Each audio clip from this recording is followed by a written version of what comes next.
Good morning. It's Thursday, live with Dr. JJ from the Anam, Cara Prayer Corner. A reading from Isaiah 50. The Lord God helps me, and therefore I've not been disgraced. And therefore I have set my face like flint, and I know that I shall not be put to shame.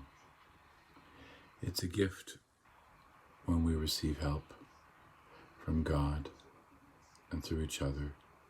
It's a gift to also be that help to each other, to strangers, to friends on the way.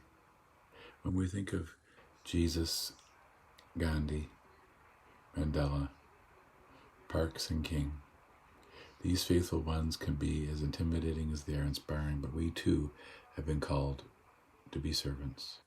We too are invited to make ourselves available, to allow ourselves to be used, to be God's response to a broken world, a suffering world. A response not of destructive power, but of suffering love. It's important to recognize that the path of suffering is now.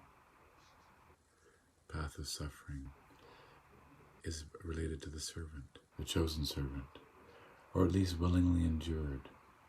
This text is not a call to remain in situations of suffering or abuse, because one thinks abuse is somehow part of God's purpose.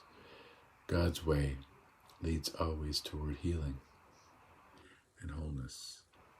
We tread a dangerous road when we acknowledge that sometimes vicarious suffering, willingly endured, can be redemptive, while simultaneously fighting to liberate people from unwilling suffering.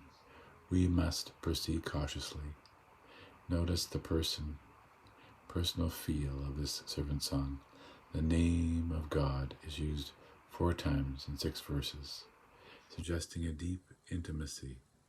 It is an invitation to each of us to open ourselves to divine intimacy, to make ourselves available to be God's response to a broken world, and to choose as that response not the path of hard power, violence, or destruction, but the path of soft power, non-violence, listening, teaching, suffering love. Recall those with whom we have been in conversation, those whom we have been praying in this season of Lent. And God sustain us with a word so that we may be your presence in this world, healing, working for peace, listening, teaching,